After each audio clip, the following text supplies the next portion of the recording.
Hello, hello. What's going on, people? How are you today? Happy weekend, Saturday.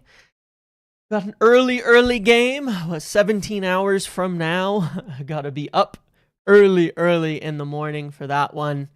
5 a.m. So today, this is it. This is your video today. And yeah, watching this Newcastle Everton game in the background, it's fucking embarrassing. Makes the performance from United on Monday so unbelievably embarrassing. Now, we've seen it before, it's United. Everybody turns up to that next level against United, but embarrassing stuff.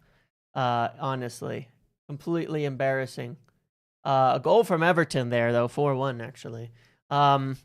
Embarrassing stuff from United in that game, and I want to talk about that in a little bit because it's just ridiculous, and I think it proves the point of exactly what is wrong with United. But I'll be honest with you guys, if you think that a manager is the difference between losing 1-0 to Everton or beating them 4-0,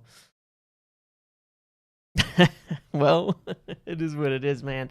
Maybe it is, though. Maybe it is. It's all the manager. Yeah, it's all the manager. But yeah, I want to talk about this point because this is why I feel it's so, United cannot be stupid about this. And I really worry. In the last 48 hours, we've gotten a lot of reports on the midfield targets on Elliot Anderson. We have reports right now that that Adam Wharton, we can get him for 70 million, but he only wants a Champions League club. That's true, by the way. That's true, by the way. That he only wants a Champions League club, or that he wants to take that step up in Europe from he's playing in Europe right now with Palace. So we've got to certainly step up over that. I'm getting excited, bro. Yes, thank you, Tubbs. Good to see you. No, I mean, like I've said many times, and I know you're just asking for the fuck of it because we just talked in Patreon 30 minutes ago.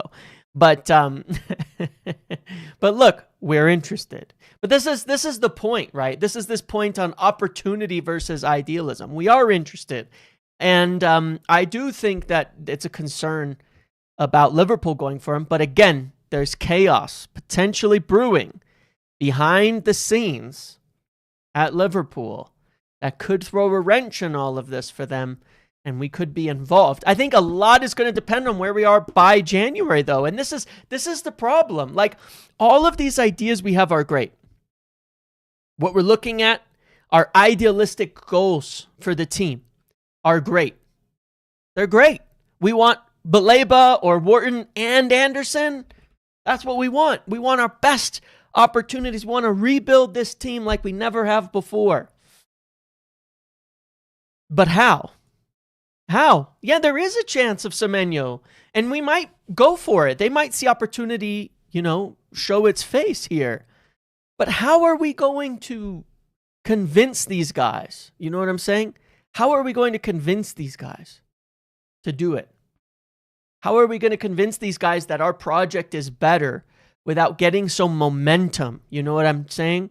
Without getting some momentum. How are we going to convince them? How are we going to convince Adam Wharton to join us if we have a bad season? How are we going to convince Anderson to join us if we have a bad season? That's why this January window and these opportunities are so vital, There's a lot to look at here. If we talk about this from Amorim saying he needs another wingback like Ahmad, right? And we talk about the fact that we're looking at, Njai, Semenyo, players who can play in those positions. I'm not saying exclusively, but they certainly can. We obviously want them. We obviously want more attackers. We obviously want better players. We obviously want more options. We talk about wanting to have more players to attack. We've got to do it. We've got to go for that. We want it. We very obviously want midfielders. We very obviously want attackers. We very obviously want to try to push forward and make a stronger team. But we've got to be able to sell that a little bit to some of these best options, because and again, I say especially this year, because of the World Cup, there's so many teams making this case of saying, hey, we need to strengthen now. We need to strengthen now. We want to strengthen sooner. We need to nab these players before the World Cup. Everybody wants to get their business done, or the majority of it, before the World Cup. Before the World Cup. That's what they want, you know? And it's going to be a heavy competition. It's going to be heavy competition, you know, to get them. And you know, and that's part of the debate. Like I said, there's a debate going on within United right now. There's a discussion going on within United at this point, which is this point on this opportunity versus idealism, right? And there's, you know, there's the obvious big picture project, which is, yes, we got a bunch of attackers. We know we want to build the midfield. We couldn't get to all of it in one summer. We fixed the forward line or got our major players that we wanted there. Now next season, we're going to get our midfielders and we're going to rebuild the whole thing. But I think that there's a huge risk in this, in the assumption that we have enough to convince, that we have enough, you know, to get there. You know, the idea at the end of summer, so far as I heard, is we could certainly come back in January for someone like, you know, our major midfield targets. The problem is we did. We checked in on Baleba, we checked in on Anderson, we checked in on Wharton, and the problem is they're not available. But the reason we approached for a midfielder at the end of summer, and the reason we were willing to come in January, is because we knew that it's too weak to make it through the whole season like this. Too weak to be, you know, to do this. So now you have to look at it and say, what do we do? Do we move on to something else? You know? And that's why I think the biggest question is, we can't sit in limbo with Casemiro and Bruno. I mean, 1 second, I'm just gonna tweet one more time here. And as you're filing in, please do make sure to drop a like on the video and share and all of that kind of stuff.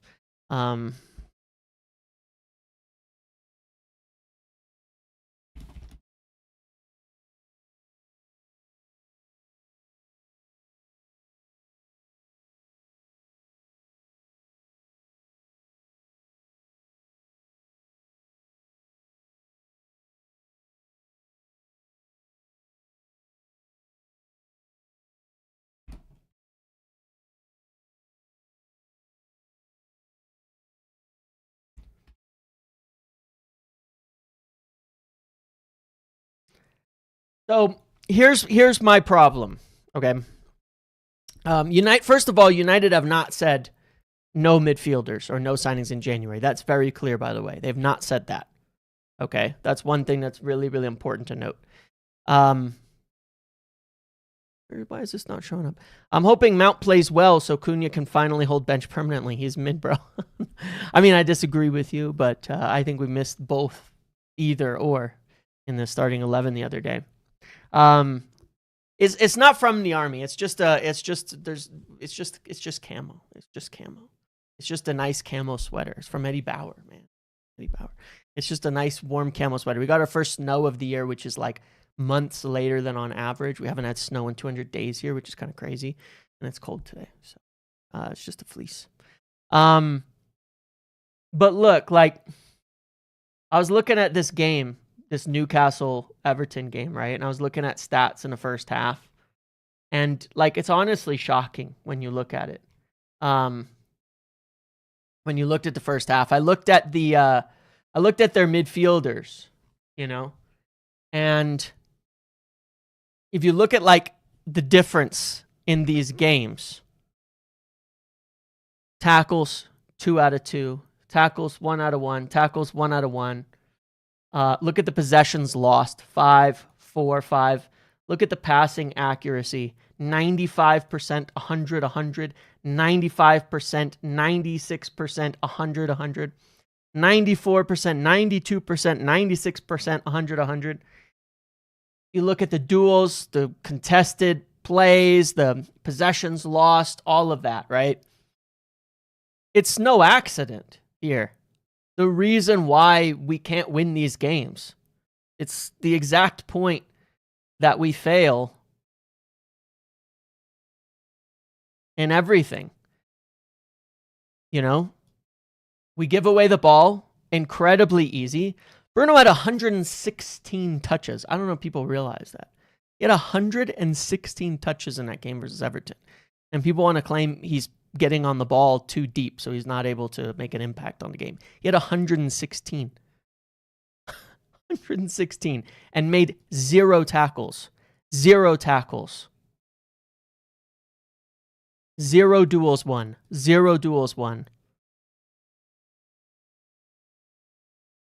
This is why we can't afford to wait. Sitting here saying, we'll see what happens with Bruno in summer. We'll see what happens with Casemiro in summer. We can only maybe get 1 or 2 midfielders. 0 dribbles completed between the two of them. 0 duels won between the two of them. 0 tackles between the two of them. That's our midfield.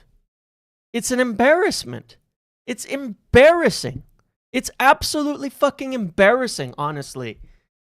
Because the bottom line of any team in football in today's world is you have to be physical and you have to win your battles.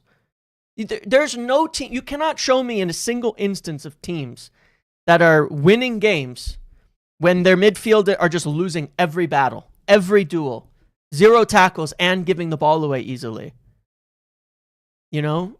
I'm watching the whole Newcastle-Everton game in here, and the only difference is that Newcastle win the ball in the middle. That's it. They keep it, they control it, they win the ball, they win their battles. Even the goals they're scoring, they send a cross in and someone wins a one-on-one against an Everton center back. We won't. We won't win our battles. We just won't. You know? So it's like, it's the fundamental. And this is where we're so just out the bottom when it comes to competitiveness. And why it's gonna be so fucking inconsistent week in and week out. And I'm really worried right now. You know? Look, when I'm confident the right decisions are being made, I'll talk about it, right? You know, it's always funny, like during seasons when the right things are happening and all of that I'll say, you know, I'll talk about the right things going on, like in last January, how they couldn't spend, not going over the top for Tell. These things are good decisions. And people say, you know, talk about PR campaigns and shit like that. No, when something's right, it's right. When it's not, it's not. I'm very, very worried by what I see right now in terms of the direction of not the big picture planning, because there's a lot of good plans happening. There's a lot of good plans happening. But there's other ones that are very concerning to me. Very, very concerning. And one of the biggest ones that concerns me right now is the idea, it shouldn't even be floated, the idea that we'll wait and see what happens with Bruno and Casemiro before deciding to get more midfielders. We should buy 4, period. We should do nothing but buy midfielders. We can't, if we're in limbo on Bruno and Casemiro, we've already screwed up. If we don't know exactly what's happening at the end of the season with them, it's already too late. That's only 6 months away. We have to be prepared. We should be replacing them now. We can't be, we don't know. Even this summer, it's kind of a joke to not know whether Bruno was going to accept a move to Saudi until mid-June. It's kind of a joke, you know, club captain and all of that, to not know whether he was going to be here till mid-June. How can you properly plan that way? James How can you in camo. properly The plan? missus cooked with this one. Thank you. You know, how the fuck can we plan properly when our club captain and main midfielder, we didn't even know whether he was going to be here till mid-June? We didn't know. That's insanity. And if there's one thing that I think they're getting really, really wrong right now, it's being incredibly naive about Bruno and Casemiro. They are older players. They should go. And you should make that decision for them. If they're not 100%, like even if you wanted to keep them, Bruno's not 100% committed to being here next year. How can you work with that situation? You can't. Casemiro is probably not going to be here next year. And it has nothing to do with whether you appreciate them or anything like that. We're talking about if you're being serious about this point, about rebuilding the team, grow up. We're letting it get personal, I think, with these guys. We're letting it get personal, and we're going to lose on that basis. We cannot be personally invested in players. We haven't done anything as a club that justify being personally invested in anybody in this team. There is nothing that anyone here has accomplished as of yet that should leave us with a personal investment or connection that says, oh, we can't get rid of him. None. We can't. We haven't. It's just the truth of where we are,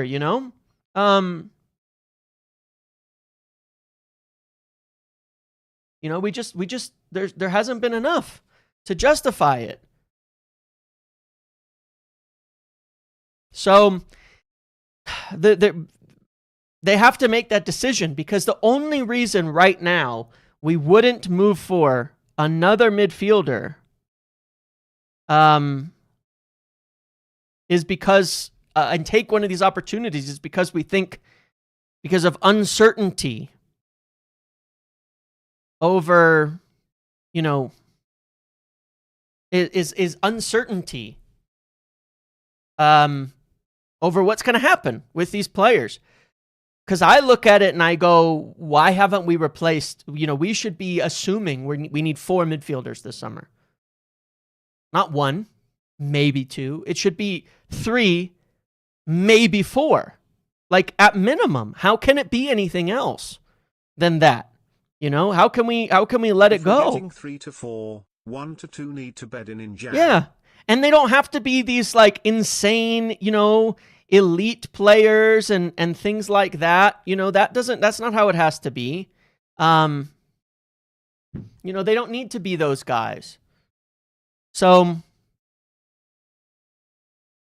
get some of these players in, take advantage of some of these opportunities. That's how I see it. There's no other reason for it.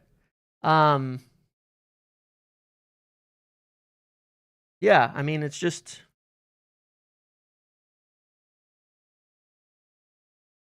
so earlier today, and that's the rebuild. Yeah, that's really the point of, when you're talking about a rebuild and all of that, that is the idea, is you have to do a lot of it. You have to do all of it. And we need them. We need these basic hardworking players in the team. We've got to have them, we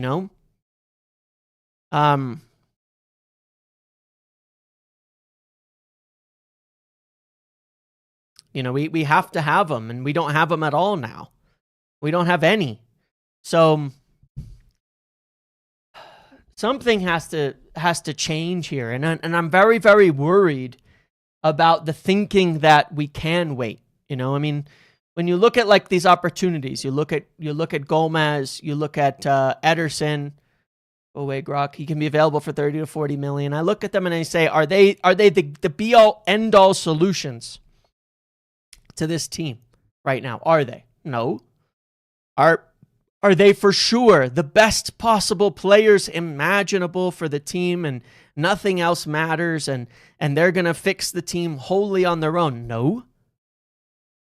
But So what? We have better than, we don't have anything better. And, we need more. We need more. We don't have anything better, and and we need more than that. Like, we need to replace the entire midfield. We don't have guys who do the basics right now. I don't see how we can afford to wait for the perfect players. It's great to get Anderson. It's going to be great to get Anderson, maybe Wharton and these guys. And we're going to compete with City and Chelsea and Liverpool and all of these clubs for them, and Madrid potentially and others. How? It's like when we're talking about, like, if you look at this last summer, we said, all right, we're just going to go get those forwards. We're just going to go get those forwards. So we kicked out Antony, Garnacho, Rashford, and Højlund. Ruthless. Kick them out. Be gone. Are we about to get sentimental with 34-year-old midfielders and say we can't sign midfielders in January? We can't get players. We can't look at these opportunities because we have 34-year-olds in the midfield? That doesn't make any sense. Let's be consistent with our clear out here. I'll be really, really disappointed if they don't go for one of these moves in January and do it, because we can't afford it. We can't afford it. Make the decision for them. We cannot be left in the situation of being constantly, in limbo. We just can't. We can't be in that situation. So I'm worried. I'm worried. Ederson, Gomez, you could sign both, and you could go out in summer and sign midfielders, and then I would feel it would be enough. You know what I mean? So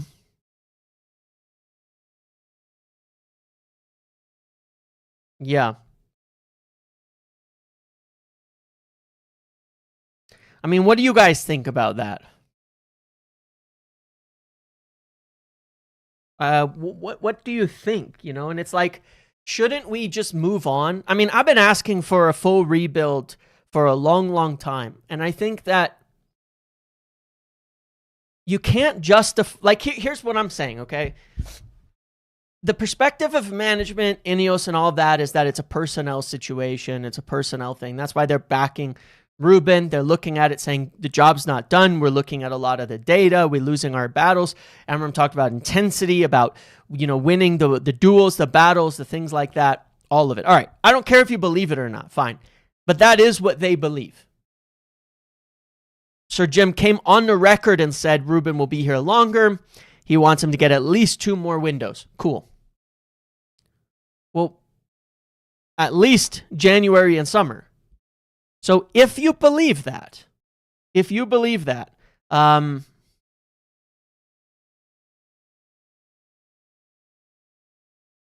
then how can you not add players in this window? And no, here, don't get me wrong. I think they will, by the way.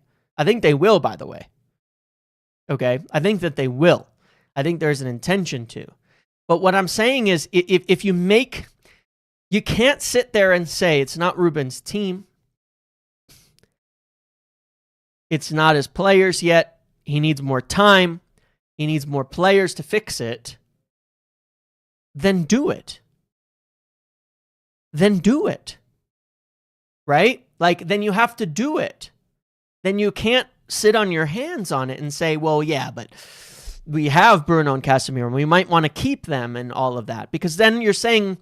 That's Ruben's team, is Bruno and Casemiro as a midfield. If that's Ruben's team, and that's the end game of it, then yes, cancel the whole thing, because it's screwed. Then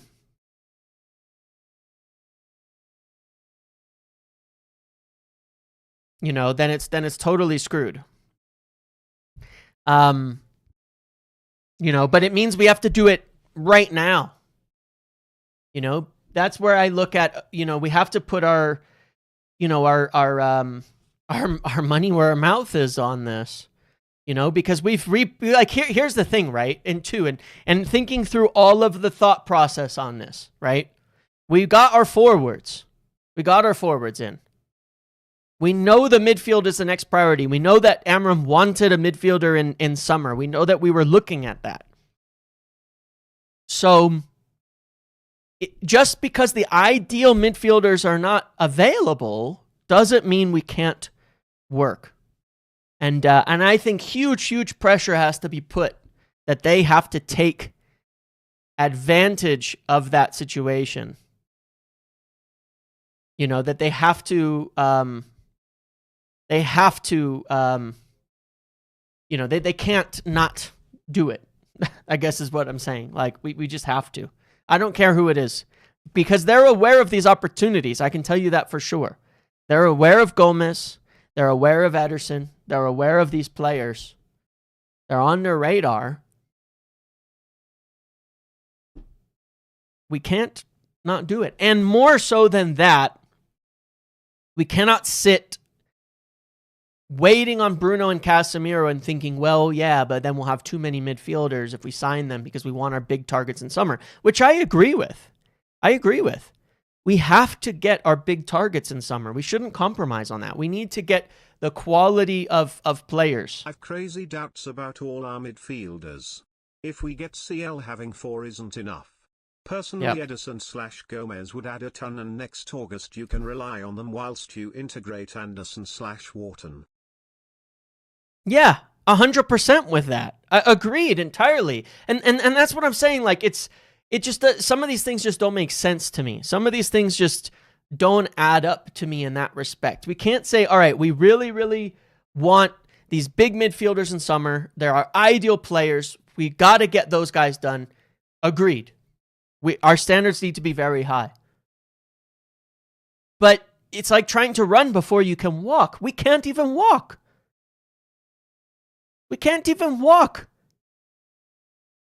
We're crawling in the midfield and saying we're going to be good enough to get these top players. We're not. I'm sorry, but we're not. We're not going to be good enough to get them. We have to have more. We have to get there.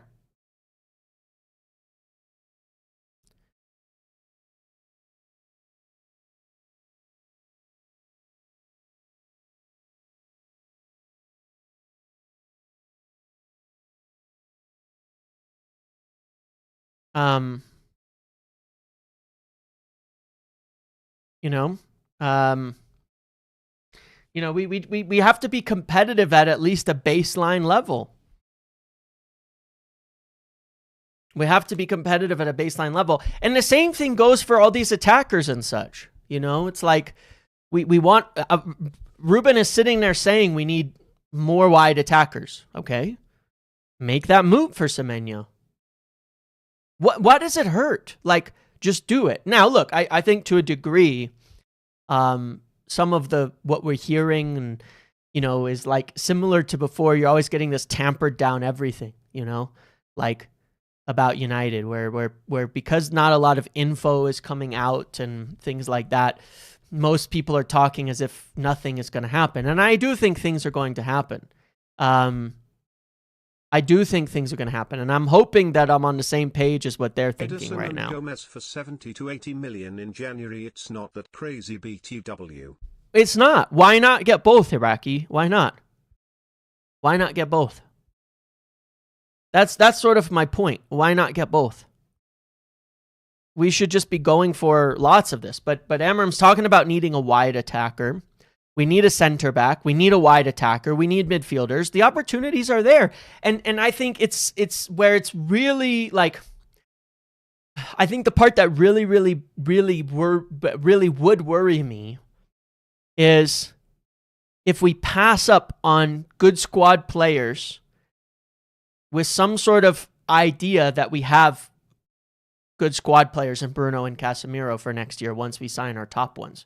No, we don't, man. We don't even know. We don't even know what they're going to bring to the table. We don't even know if they're going to be here at the end of the day.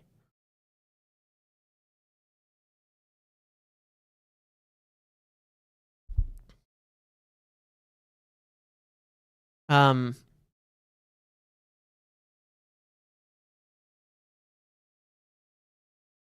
you know,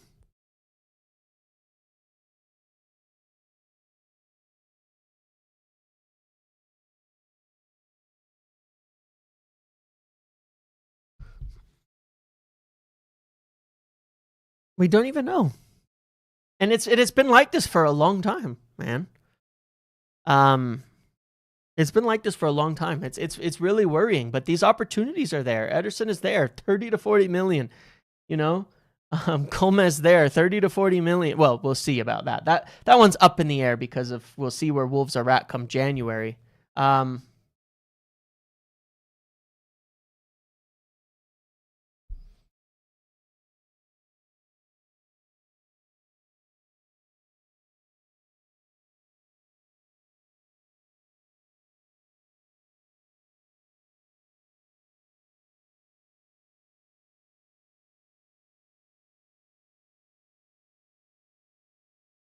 So anyway, so that's one issue. That's one issue there. That is worrying to me. I think the biggest concern that I have is that is if we are sitting and waiting on what happens, you know, if we're sitting and waiting on what happens,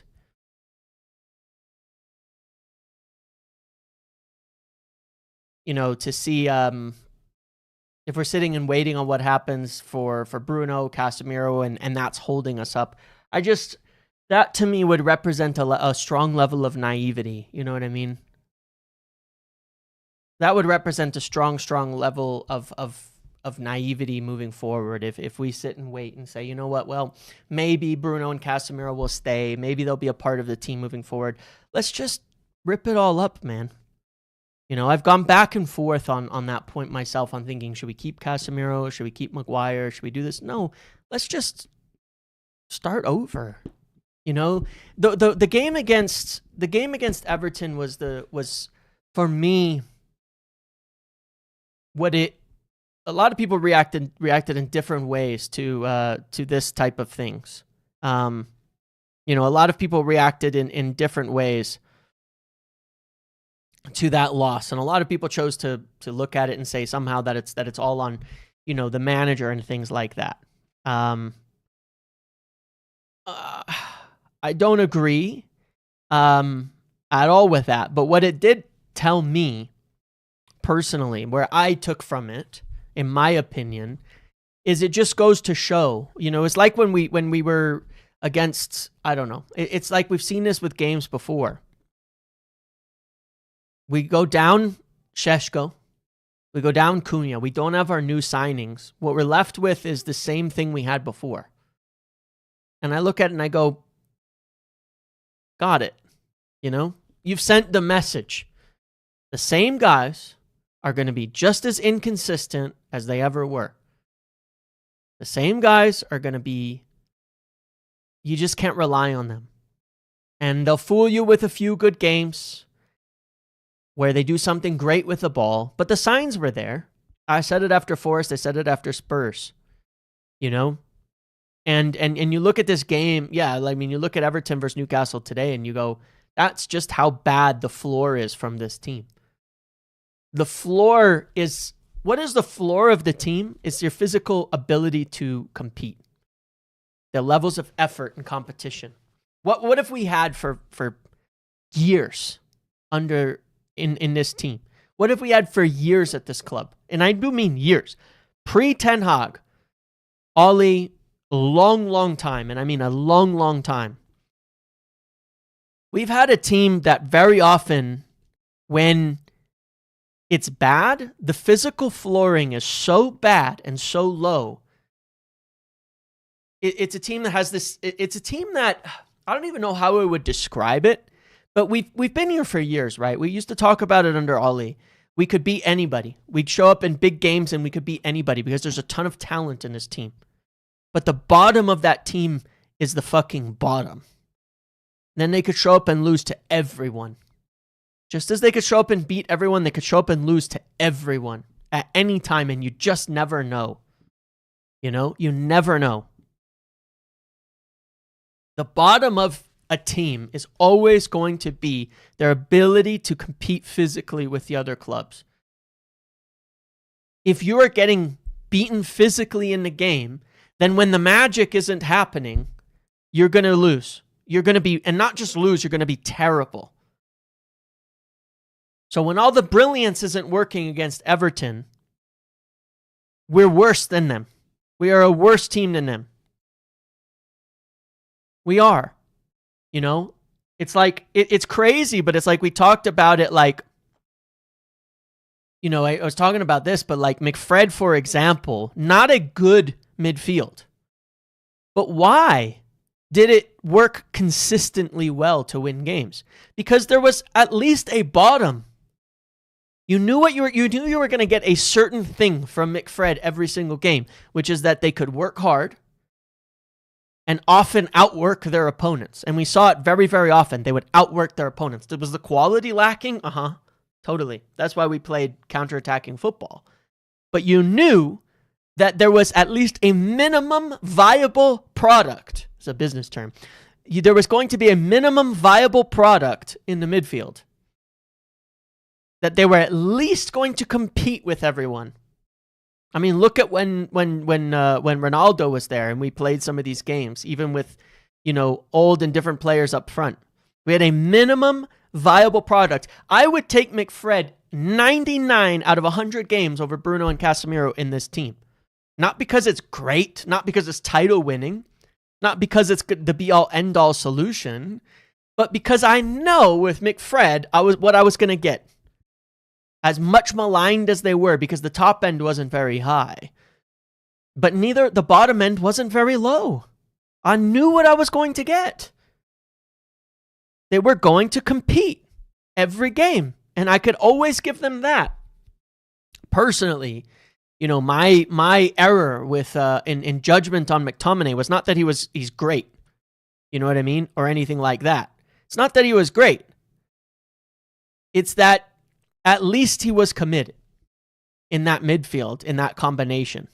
At least he was committed. He would have been better in a different position still. But I thought when we got rid of him, we would replace him with better and more.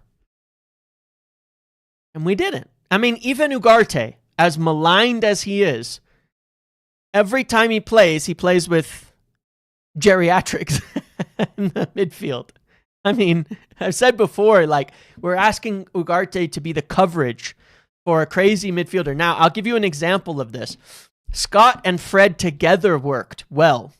But when you played Fred with, like, somebody else in the middle, it wouldn't work because now you're asking all that energy to be like, we had the actual same problem. And when we signed Ugarte, we did the same thing. We didn't get a midfielder that would play next to him that would actually utilize his benefits. It's just more of the same to me, you know, which is why it worked slightly better with Casemiro sitting behind him.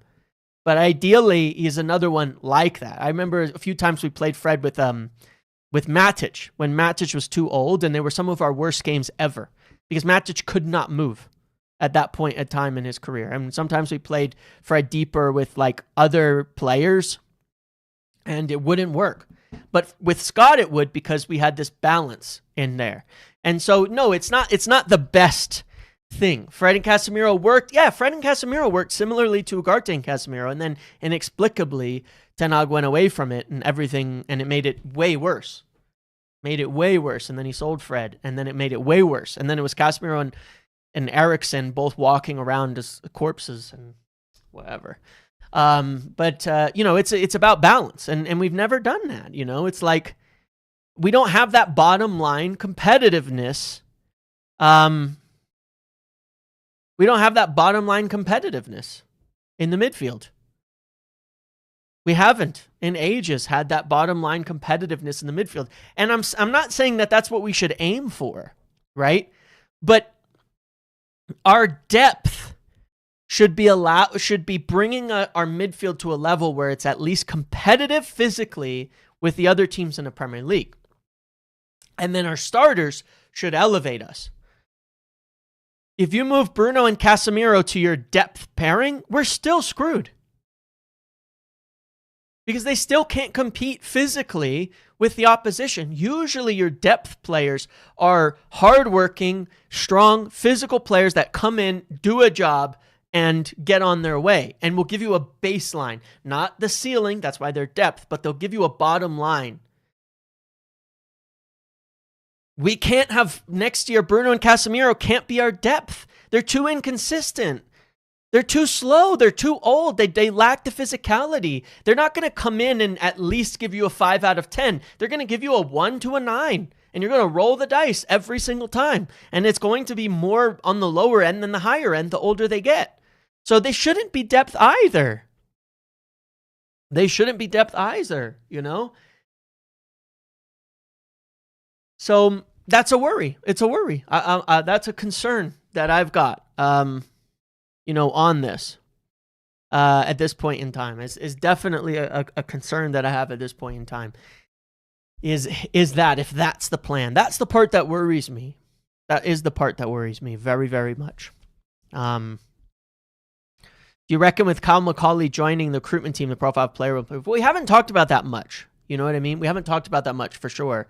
I think that he's a good scout. I don't think it's going to change particularly much. I think he was hired because he has a lot of experience in a lot of different markets. I think he worked at Brighton before Chelsea, if I'm not mistaken. He's got 2 clubs where they've explored a lot of work in the South American markets and other markets and things like that.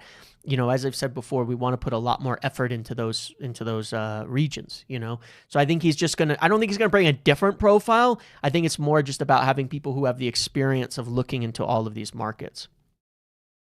The majority of the fan base predicted these midfield problems. No, look, I understand. I agree. Look, I remember day one. I remember preseason and going into the season, I said, one thing that really worries me is that all preseason, I only saw Bruno and Casemiro, Mainu and Ugarte. And Bruno and Casemiro were the clear first choice pairing. And I said, I remember at the start of the season having the exact same concerns as most everybody on that and saying, like, that's not good. You know, do I think moving Bruno to the 10 is the answer? No, not at all. I don't think that moving Bruno to the 10 works at all. Yeah, he'll report into Vivell. I don't think moving Bruno to the 10 works. I think people are fooling themselves and thinking that's going to happen. And I think they're fooling themselves and thinking that that's going to change anything. Bruno plays where he plays. You know, he plays where he plays. He gets more of the ball playing where he is now than he did in the 10 in terms of creating things like that. You know, he's never really been a final third specialist in that respect. But even then, he lacks the pace for the number 10s. It's one of the things that I get very confused in terms of the argument here, which is I say he doesn't have the legs to keep up in midfield. And people say, well, he should play in the 10. What do you mean he should play in the 10? The 10s in the system need to run. They need to carry the ball. You know, I've demonstrated one of the ways that Mbeumo helps us so much and that Cunha helps us so much that nobody sees is because you have to receive the ball back to goal in the 10s and turn. It's why Garnacho was terrible in the system too, and he had pace. And he's a forward because he was awful at receiving the ball under pressure and turning. Receiving and turning is like, in the modern football, in this kind of high press era where most teams press, where most teams put pressure on the midfield, where most teams are playing higher than they used to. Very, very few teams play in a full deep block. If we weren't against 10-man Everton, they wouldn't have. Look at how they just played Newcastle. They don't play in a deep block. You know, most teams don't do that. In this era, one of the most important skills that I highlighted this last week is the ability to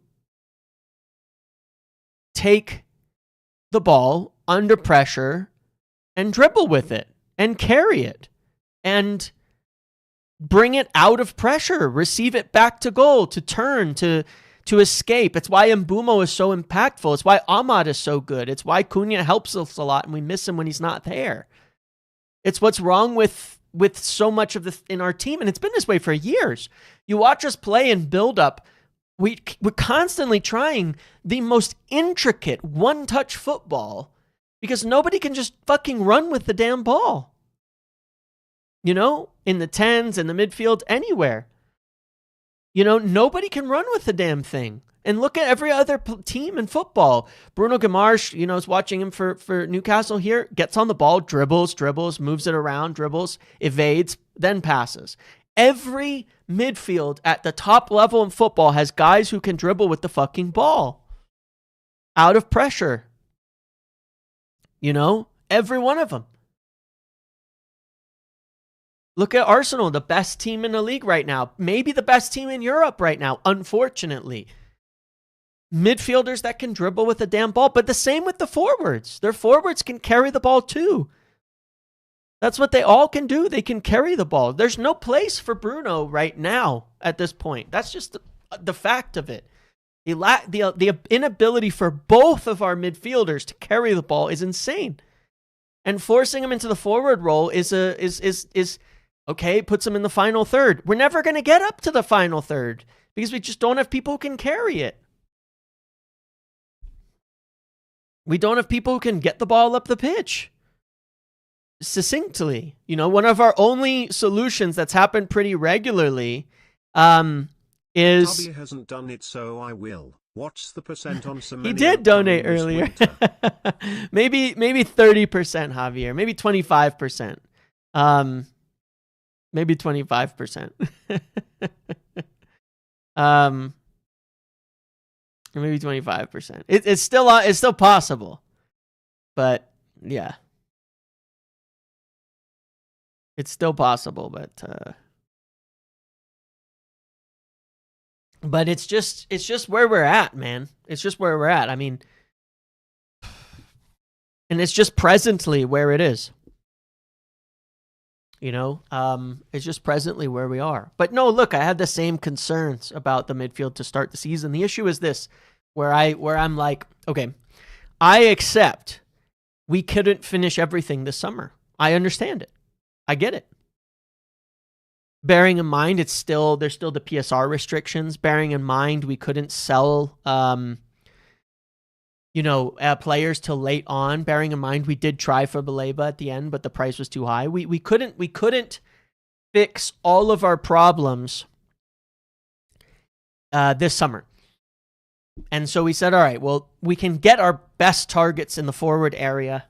We got our center, we got our goalkeeper, and we got our main targets in the forward area. Good. I accept that it was a conscious decision to leave us short. I accept that that's one of the reasons that, you know, Ruben has a valid excuse. You know what I mean? And that the board are fully cognizant of, because they know they left him short in the midfield. They know they left him without a midfield that can do what he wants. When he first came in, mind you, okay, he did a couple of things when he first came in, if you recall. Forgive me if you've already discussed this, but I can see anything other than a loss tomorrow, and I worry Amorim is going down the standard United manager favourites foible. Yeah, I hope not too. I definitely want to talk about that in just a second, Gusto. So thank you for that donation. I'm not trying to miss you here. I definitely want to talk about that in an exact second about what we're just going to discuss. So this tangent will get right into that. Okay, that is a valid reasoning for us not being good. When Amorim first came in, he played mostly. It was Ugarte, Mainu, or Ugarte, Casemiro. Was most of his midfield. Most of the time it was his midfield, was to play hardworking, a more balanced, hardworking midfield. As we lost players, Lissandro went down, different things happened, all of that. He adjusted, moved Bruno deeper, trying to solve build-up, trying to solve other problems. So we know these are massive compromises that he's had to make. But his first instinct when he joined was a few things. He put Ahmad out wide, which he's gone back to recently, besides the Everton game when we're down, and he still switched at halftime. Ahmad out wide. He kicked Garnacho out of the team right off the bat, pretty much, and then reintegrated him a little and then kicked him out again. But his first instincts were right. It was two hardworking midfielders, wing back out wide, all of that. He kind of showed what he wanted when he started with us. This is for the idea that he hasn't adapted and things like that. It's quite the opposite, actually. When he joined, he put out the team, and he was picking the team that most represented what he wanted from the team. And he was trying different players and all of that. But he put out pretty consistently early on, and then found he just didn't have the players to do it, and started making a bunch of compromises and adjustments and things like that. So there's very much a strong knowledge that we've had to compromise massively, and what we want in the team, and all of that. Huge compromises have been made, unfortunately. Ones that I wish we didn't have to make, and that I feel, and the board feel, and everybody feels, that instead of continuously saying to managers like, hey, let's make the compromise that's going to work, instead hope that they don't have to compromise. But that is a mitigating factor in the fact that he told them he needed midfielders. His assessment of the team was, I need at least 3 new forwards, I need 2 midfielders, I need another center back, I need another wing back, I need a goalkeeper, I need all of that. We didn't get it all done. He knows he needs those things. So we're asking to compromise now and saying, hopefully the compromise you choose works, but maybe there just isn't a good compromise. Maybe there isn't a good answer to this team. Maybe you go and you put hardworking midfielders in there again, and we can't create anything. Instead, we're fourth at least in chances created, but we can't create anything. Maybe that's what happens if we compromise the other way. We don't know what will happen at this point in terms of those compromises. We just don't know. It could look like it's the right idea to try this, and then something else breaks. It's how it goes when you're constantly having to compromise with your team. But that's where we are. That's the reality of where we are. Okay? That's just the truth of it. And so that leads to this decision about tomorrow, Gusto. What do we do tomorrow? I'd like to see changes. I'd like to see us continues to try different things as a midfielder, and I'd like to try different ideas, and I'd like to try, see if we could figure out something else that maybe could work better. But I'm cognizant myself of the fact, personally, my opinion, that as much as I would like us to try something else, I'd like us to attempt different things, I don't know that it's going to work. I can't say for sure that it's favoritism or something like that. You know what I mean? I'm worried about that. What worries me more is the long-term planning. If we're thinking of keeping Bruno and Casemiro as midfielders next year, that worries me a lot more than who we pick tomorrow or something like that, because it's a compromise anyway. We're going to have to compromise one way or another this season on who we're picking. I don't know if it's we can all sit here and say, if we change this, if we do this, it's going to work better. And then sometimes we do it and it doesn't work. And again, it's about, let's stop having to ask managers to compromise and just give them the tools to be successful. Let's just give them the tools to be successful. You know what I mean?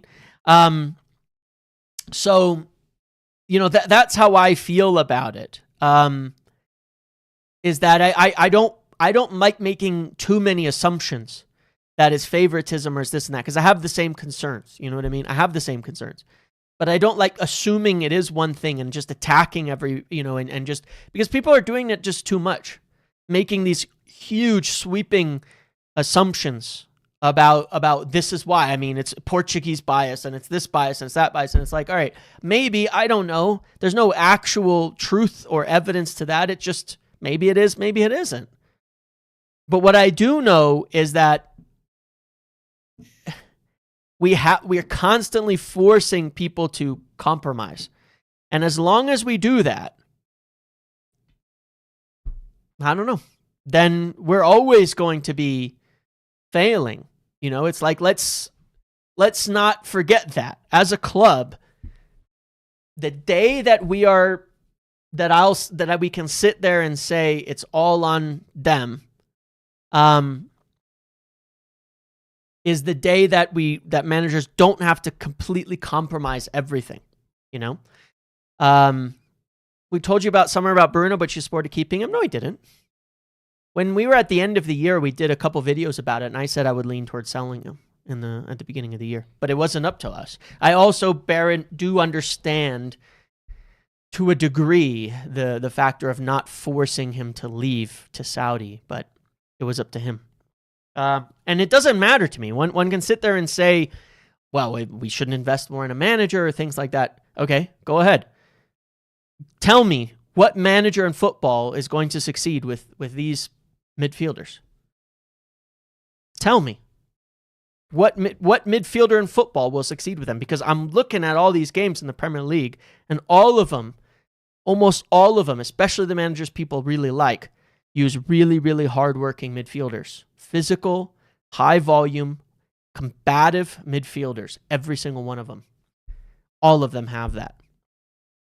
It has nothing to do with Amorim. You could put another manager in to this position tomorrow. You would have the exact same team needs. The exact same team needs. You switch to a 4-3-3 tomorrow, and you go, what are you going to play? Casemiro, Bruno, Mainu? Good luck. We did that, by the way, under Ten Hag, and it was fucking shit. We did that, and it was terrible. And it was awful. We tried it. We played a 4-2-3-1. We played Casemiro, Mainu, Bruno. It was awful. It was worse than it was now. We conceded more shots than the rest of the league. We were like as bad as Derby County. We did it. We did it. So no matter what you do, we have to do all of that. No matter what we do, we have to change all of that. You know? We have to. I don't care who's standing on the touchline. They're going to fail with that. That's why I think we have to take advantage of these things. Then we might have solutions. It's really funny because someone sent me, we lost 4-0 to Palace 18 months ago away with a 4-2-3-1. We lost 3-0 to Bournemouth at home with a 4-2-3-1. In some of the most embarrassing games we've ever had. You know, whatever, you know. It's like the other day, like a little bit earlier, someone was sending me this thing of like, I was thinking it was from Adam Cleary. And it was saying, well, with 3 at the back, against the 10 men, and this is what I would have done. And you know what the solution boiled down to? Taking off Shaw for Dalot. When you actually looked at the suggestion, I said, are you serious? You have a problem with this 3 at the back, and the solution is Dalot for Shaw. So you have Dorgu and Dalot on the pitch, and you're taking Shaw off. And that's going to be better? But here's the thing. That's why I'm like, it's all a joke. These suggestions of solutions and things like that, it's a fucking joke. We don't have solutions. We don't have any solutions. That's what it boiled down to, that a back four of Dorgu, De Ligt, Yoro, and Dalot was going to be better than Dalot, Shaw, De Ligt, Yoro, Ahmad. There's no difference. There's no difference. At the end of it, you're talking about one different player. Shaw for Dalot. It's the same thing. And Shaw's better than Dalot. And Shaw put in good crosses during the game. He was one of the only players who actually created chances in that game. I'm not saying he even had a good game, but he certainly did more than Dalot. You know, and at the end of it, it was like all of this genius tactical thinking boiled down to, well, my solution would have been Dalot for Shaw. Okay, like that's your genius answer, but all it shows you is we have no options. We had no solutions to be found, and everybody wants to dream up that their solution is going to solve every problem. It's not. Sometimes there are just no answers, and the reason for that is 15 years of poor recruitment, 15 years of a poorly built team, 15 years of financial waste, 15 years of tearing apart and not building a proper scouting, recruitment, and analytics system. That's the reason. We don't have answers. They're not just magical answers that just exist because we want them to. They're not there. Now, I personally am very strongly of the opinion that they need to go and get those answers now, and they cannot wait, and they have to speed it up a little bit. There is no answer in the team. And the sooner people grow up and accept that, the sooner you can face the fact of where we are. We are a team that on its day will be between 4th, 5th, 8th, and 9th. And there's not much difference between the two right now. I think there's 1 point between 5th and 12th. Because the league is very homogenized. It's very even after the top 3. Very, very even. There's hardly any difference. You know what I mean? Hardly any difference between them. That's just the reality of where we are. And then sometimes they'll turn up and we'll win games because there's talent. And sometimes they won't. And that's the fact of where we are. We don't have magical solutions in this team that make it suddenly a consistent top 4, where we're going to clear the pack, pull away from everybody, and we're significantly better. I think there's enough talent that we could squeeze into those top 5 positions. You know, enough talent in there. And I think with the talent that we have on balance by season's end, we'll probably be in those European spots. But there just are no solutions. There's no answers. Okay? We want to take off Bruno and Casemiro, which I want, and try more hardworking midfielders in like an Ugarte-Menu pairing or even a Casemiro-Ugarte pairing. Fine. We do that. Who's going to pass out the back now to build up play? Nobody. We saw De Ligt and Yoro be cowardly about that against Everton. Lissandro, maybe he'll come back from injury and be able to do it. There's no magical answers. There's no magical answers to this. And then we switch to a 4-3-3. How do 4-3-3 teams build up?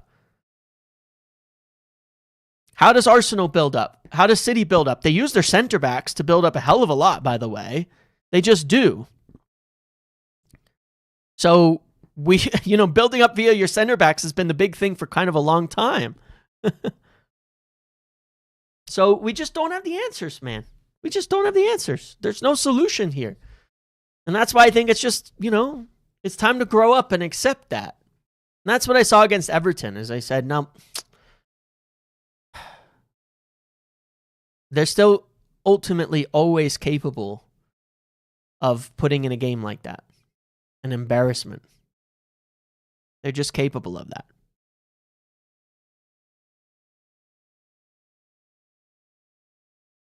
That's the team we have. That's the club that we live with at United. It's been this way for a long time. There's just, until we finish ripping it up,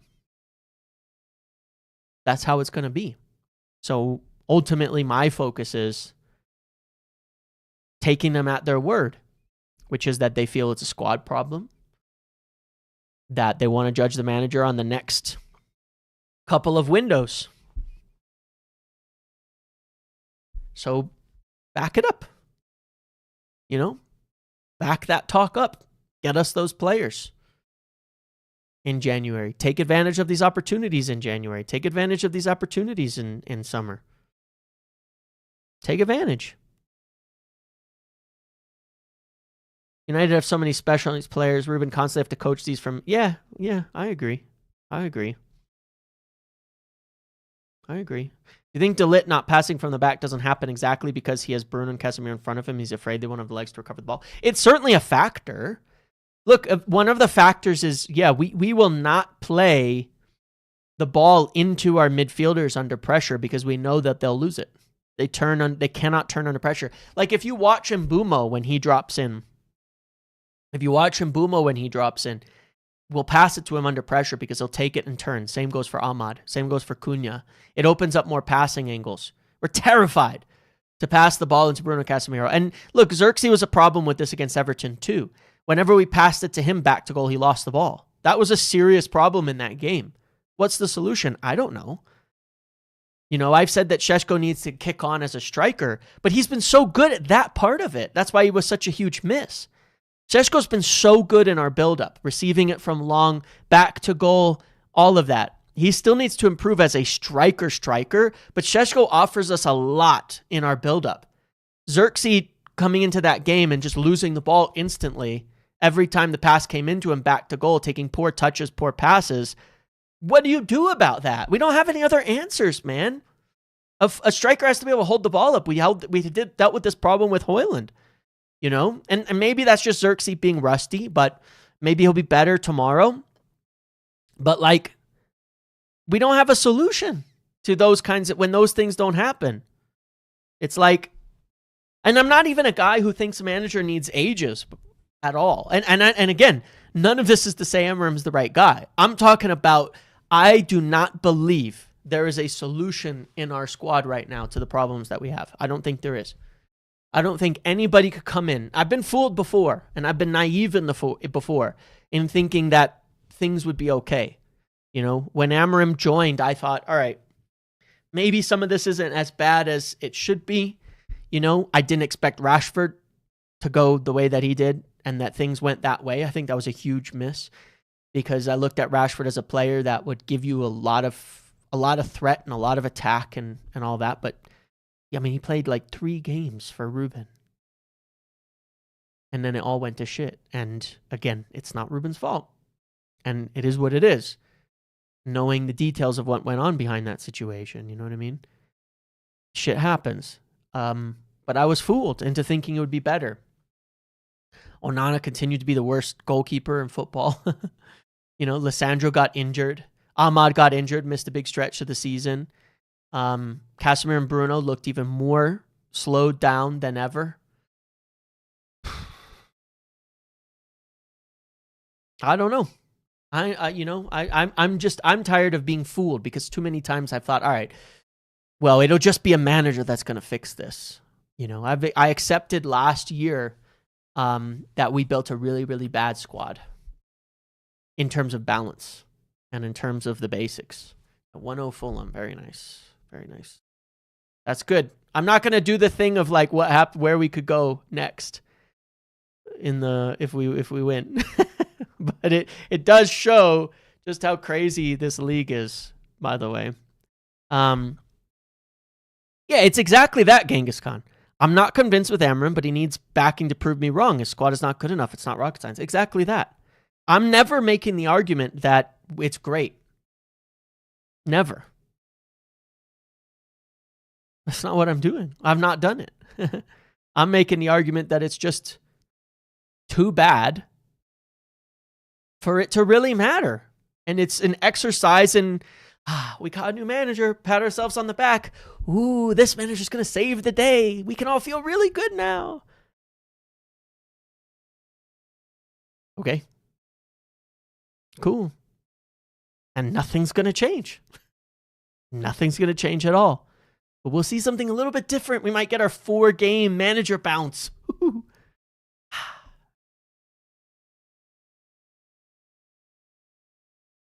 And then we'll start all over and do the same thing again. Time and time again. Like, whatever, man. Like, it's time to grow up. How many years have you guys sat here, if you've been watching me, and said, you know what? How many years have I said this team cannot, this community, this fan base cannot stomach a rebuild? Cannot accept what a team looks like when it's rebuilding. They can't. Ooh, 2-0 Fulham. Nice. Very nice. We can't. This club can't stomach a rebuild. The minute we start, we think it's all over. You know, we think we're there or that it should be so much better. You know? It should be so much better. It shouldn't. How long did it take Chelsea to rebuild? Years, man. Do you not remember? Do you not remember? It took years. It took years for Chelsea to rebuild. And they've spent 1.6 billion with a B. 1.6 billion with a B to rebuild their squad. Years to rebuild. And 1.6 billion great British pounds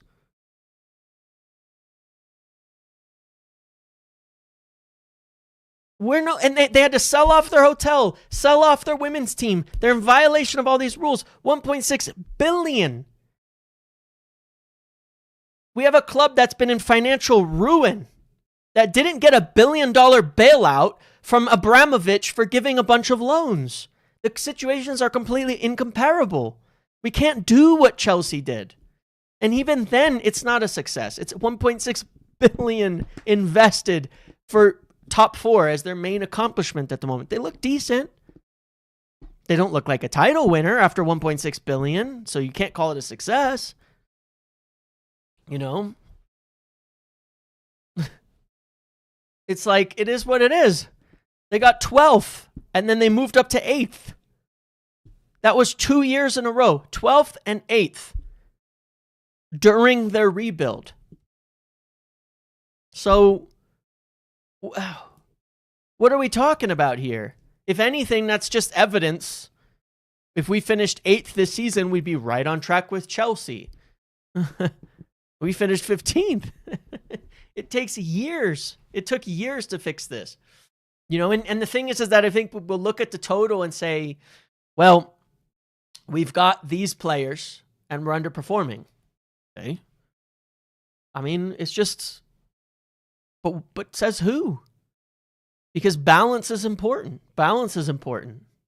You know, you could say, well, we have Bruno and Casemiro and these are quality and that's fine. Okay. And they have good talents and things like that. And yeah, you could take Bruno and put him in another team and he would be very valuable. But I guarantee you, he would not be put next to another old player that cannot run and be valuable in that respect. Arsenal's rebuild was 8th and then 8th and then 5th. Yeah. Yeah. Exactly. 8th and 8th and then 5th. And it's been a long time and they've won no trophies. And now this looks like their best chance again. So we'll see. We'll see if it is. You know? But now it looks like their best chance. But, you know, the quality is not just add up the quality of all the players. It's how you put them together, how it's balanced and all that. The fact is, we just don't have a team, man. We don't have a team that can do anything.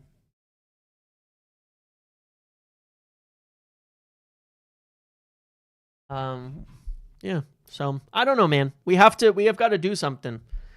We've got to do something in January to change that because I believe them.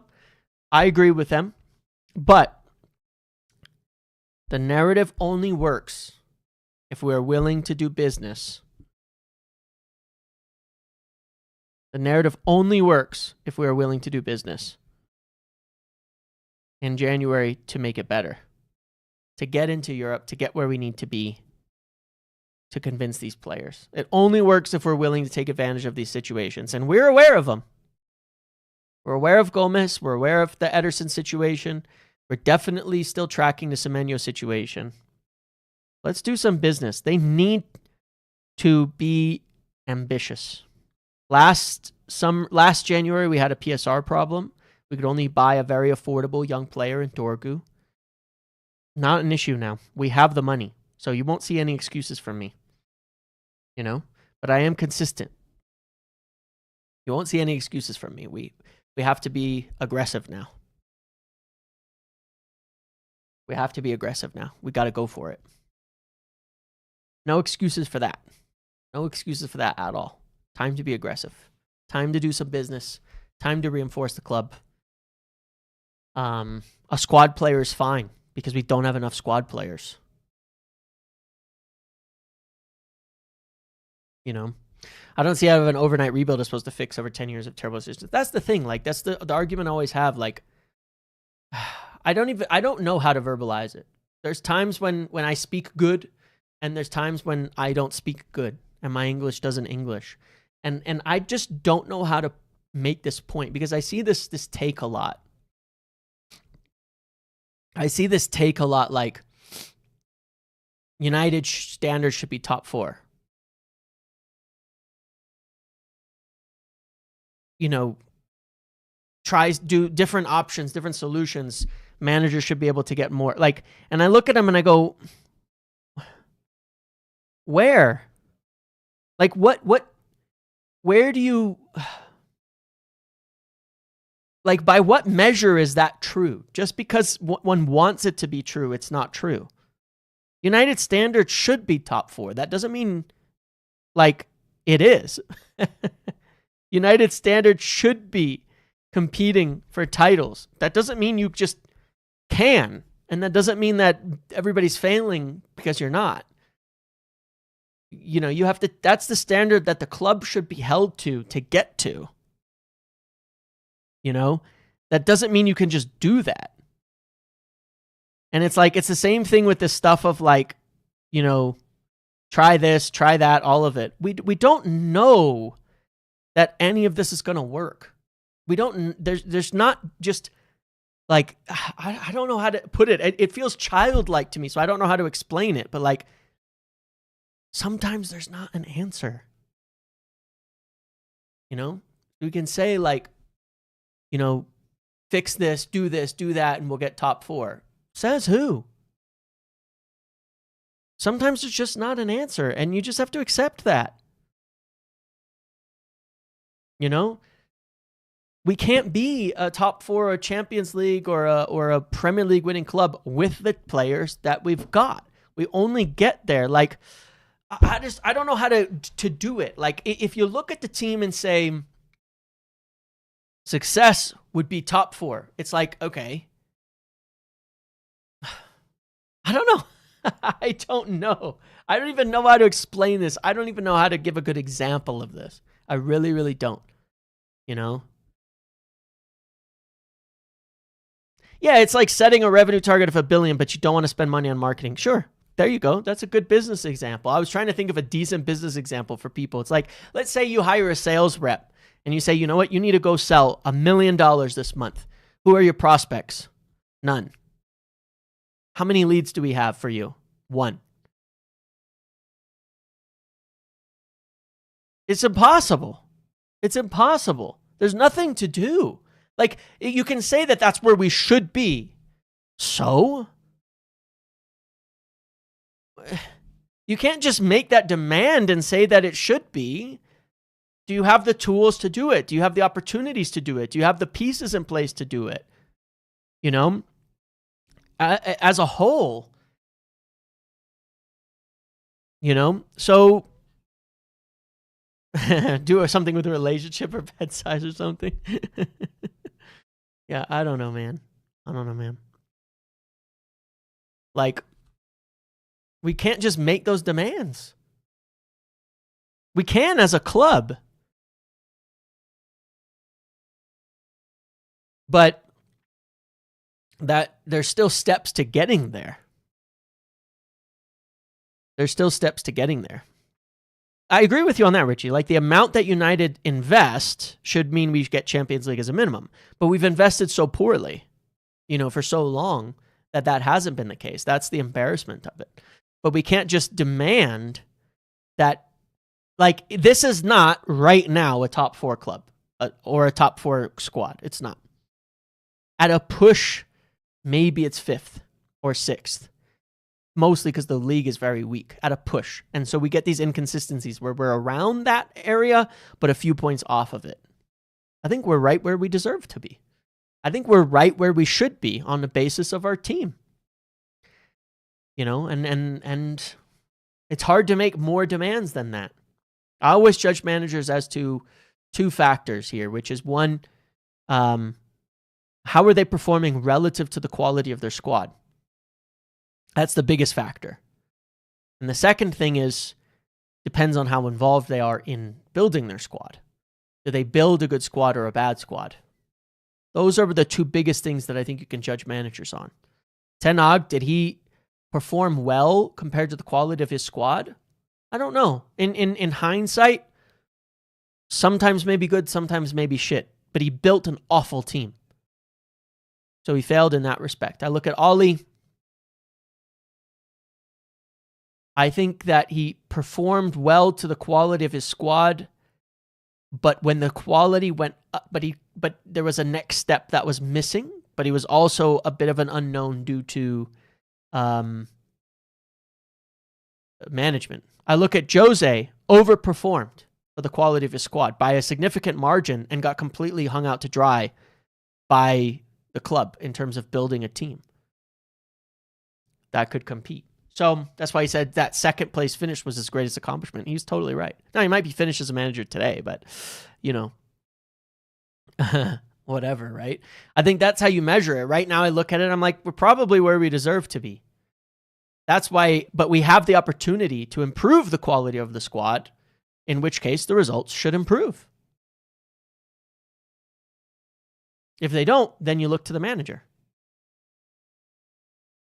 So improve the squad. And let's see what happens. Okay? Yeah, I mean, those are my thoughts. There's a lot of stuff I wanted to look at, a lot of stuff I wanted to say, a lot of things I just, I just want midfielders, man. I want something. I'm not just because I'm clamoring for new players, but because it's so blatantly obvious that we need them. By the way, as a reminder, I don't know. Hold on. Well, anyway, as a reminder, I will, of course, be live tomorrow, 5 a.m. for the game. 5 a.m. my time for the game, obviously. And I hope to see some of you there.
All right, we're back.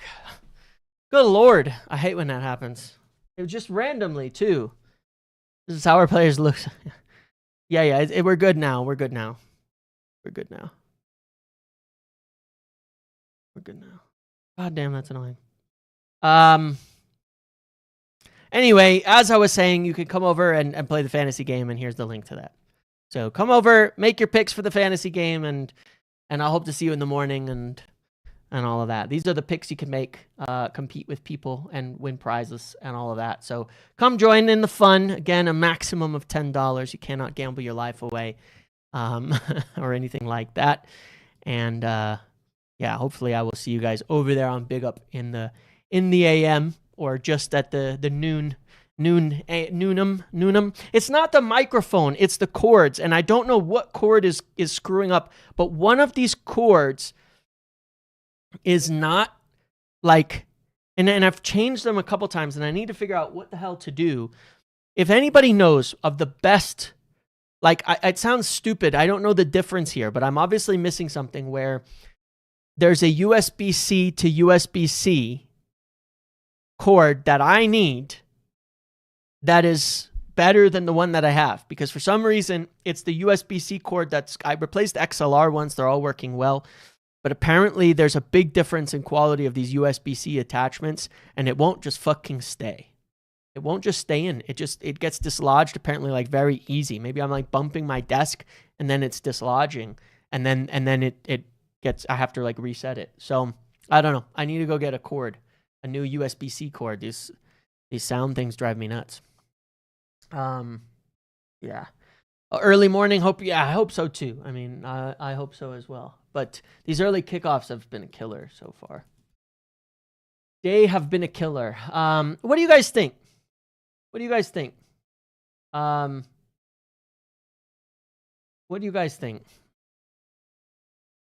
or Gomez, if you had to pick one, what would you do? Yeah, no, I have an XLR into an interface. It's the interface into the computer that's giving me an issue. It's the interface into the computer that's giving me an issue, because the interface was still showing all of the, like, the mic, and was showing the input, and was showing the, like, the green circle and all that. That shows me that it's picking up from the microphone, but it was not coming into the computer. So it's between the interface and the computer I keep having issues. Gomez, Ederson, Gomez. Let me do a poll real quick, because I'm curious for you guys. Which one do you think is better in January?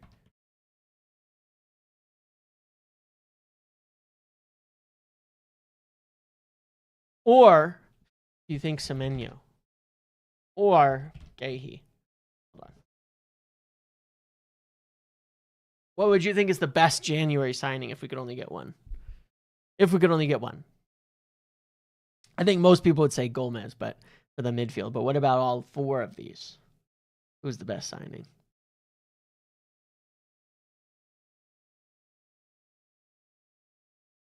Both? Yeah, that's true. We should get both, shouldn't we? Just fix the fucking thing, you know? I would rather see a Gomez Ederson midfield. I would love to see a Gomez Ederson midfield, actually. It would work great.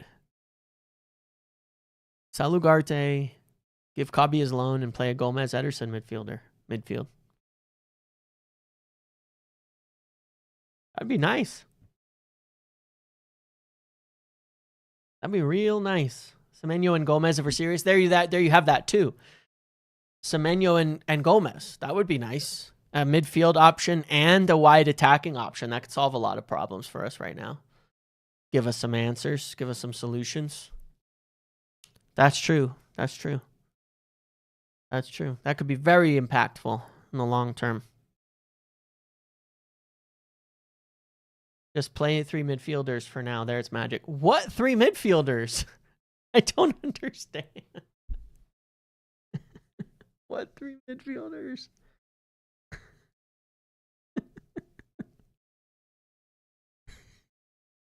I just bearing in mind last season when we played Bruno in the 10 and Casemiro or 2 other midfielders deep, that's 3 midfielders. It was still shit. I just want to know what midfielders. We've been doing this for years, man. We've had the same midfielders.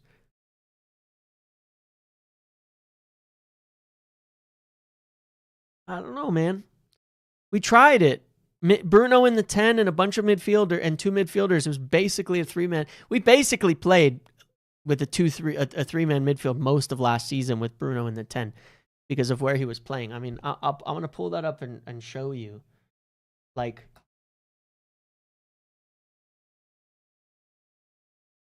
Bruno played as a 10 last year, okay? Here you go. Here's Bruno's heat map last year.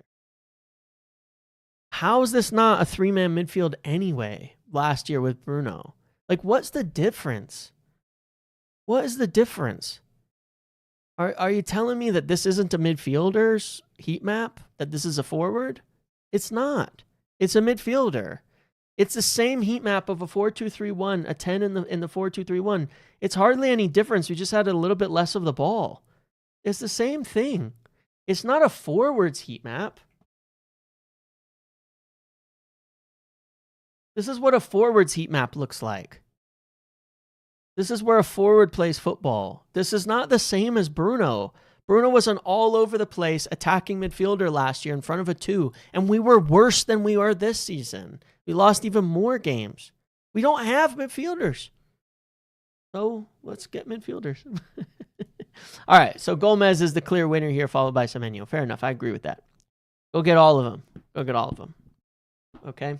All right, guys, I'm going to end it there. Thanks for hanging out today. Enjoy the rest of your Saturday, and I will see you guys bright and early. And remind you can go play the fantasy game there. But otherwise, I just hope to see you over on Big Up for the Game early on in the morning, and then I will see you in the post game for a discussion and all of that. All right. Thanks for hanging out with me today. Thanks for discussing. Thanks for hanging out. Thanks for everything, and thank you for all the questions and participation and all of that as well. Okay, I'll see you all later. Enjoy the rest of your Saturday. Goodbye. Have a good one.